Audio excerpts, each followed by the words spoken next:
Non, ce n'est pas la statue de Toutankhamon qui s'abrite dans cette caisse, mais une coque de Brabham qui, en provenance d'Angleterre, arrive à Rio. Les mécaniciens vont l'équiper en un tournement et François Hesnaut va pouvoir s'essayer au volant de la BT53, non sans s'être enquis au préalable du mode d'emploi auprès d'un spécialiste qui connaît bien le sujet. Son bout de chemin avec Ligier ayant tourné court, François fait en effet feu de tout bois pour trouver un autre volant. Celui de la deuxième Brabham est à prendre, mais il n'est pas le seul à le convoiter. Instant solennel. Et mieux oui, parce que conduire une Brabham, c'est toujours quelque chose d'important. On verra, on va voir. Là, je pars avec le plein d'essence et pour faire des tours, pour abattre des kilomètres. Piquet est de plus petit format que François qui devra conduire sans siège. Or, piloter une Formule 1 sans y être parfaitement installé est un véritable supplice. Dans ces conditions, il était difficile à François de se mettre en valeur. Au demeurant, les responsables de l'écurie Brabham l'ont fort bien compris et n'ont pas considéré ce test comme significatif. Le Français, qui était en outre à court d'entraînement, aura donc une seconde chance début mars. Il faut espérer que cette fois, il aura réuni tous les atouts pour passer son examen avec succès.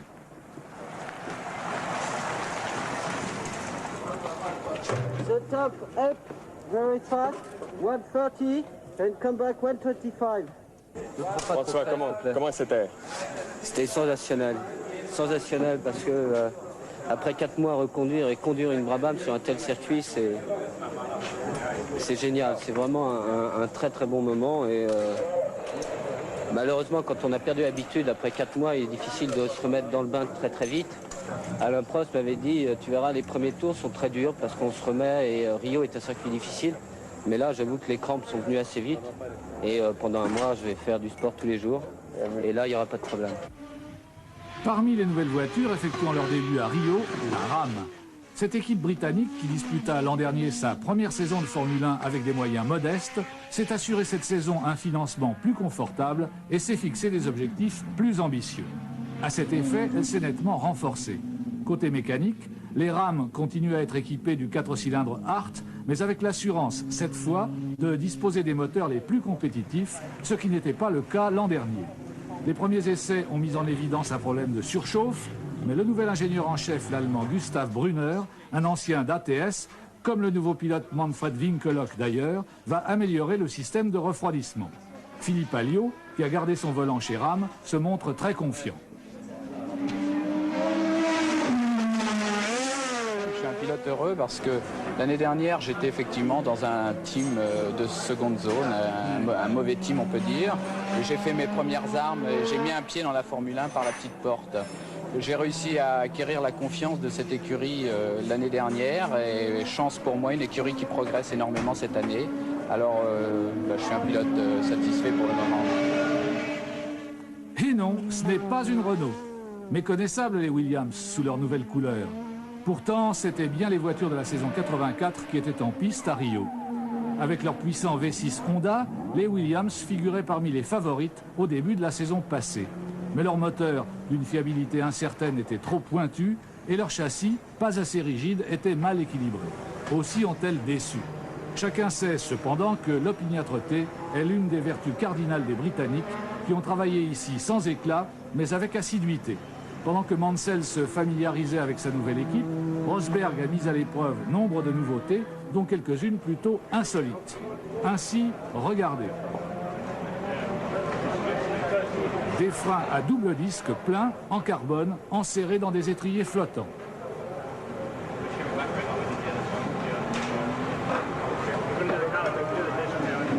Autre essai, un système de correction d'assiette branché sur les suspensions à ressort existantes. Les chronos réalisés ont été moins spectaculaires que les innovations testées, c'est vrai. Mais ce que l'on guettait avec le plus de curiosité chez Williams, c'était l'état des relations entre les pilotes. Ça a paru une étrange idée de votre part, Franck, de mettre Mansell avec Rosberg alors que tout le monde sait qu'ils ne s'aiment pas. Il pensait qu'il ne l'aimait pas, mais il n'a jamais travaillé avec, il a presque jamais parlé. Et maintenant, maintenant qu'ils travaillent avec moi ensemble maintenant, je ne vois aucun problème. Je voulais un pilote qui avait le même type ou style de conduite que Keke pour avoir la voiture de rechange utilisable par les deux, par exemple. D'accord. Ce qui n'était pas le cas l'année dernière entre la FIA Non, et la... malheureusement, Jacques avait un style, un type de conduite beaucoup différent de Keke, donc comment est-ce que c'est le mot? Pas l'appui, le setup de la voiture. Oui, le réglage. Le réglage de la voiture, c'était toujours bien différent. Bon, mais quelques minutes à peine après cet entretien, la voiture de Mansell était endommagée à la suite d'un accrochage avec Senna et Dune. Sur quoi Rosberg, afin de ne pas être en reste sans doute, abîmera à son tour sa voiture et de deux. Bref, quoi qu'il en dise, Franck aura sans doute du pain sur la planche cette saison avec le tandem explosif qu'il a constitué.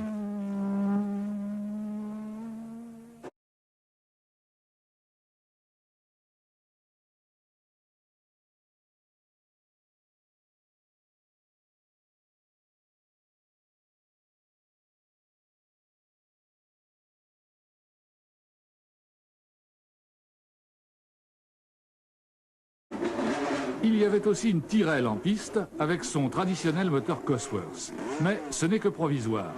On vient d'apprendre en effet que Renault a accepté de lui fournir des moteurs turbo. Renault, Tyrrell, quand on connaît leur contentieux, on ne peut s'empêcher de penser que, plus qu'un mariage d'amour, c'est d'un mariage de raison qu'il s'agit.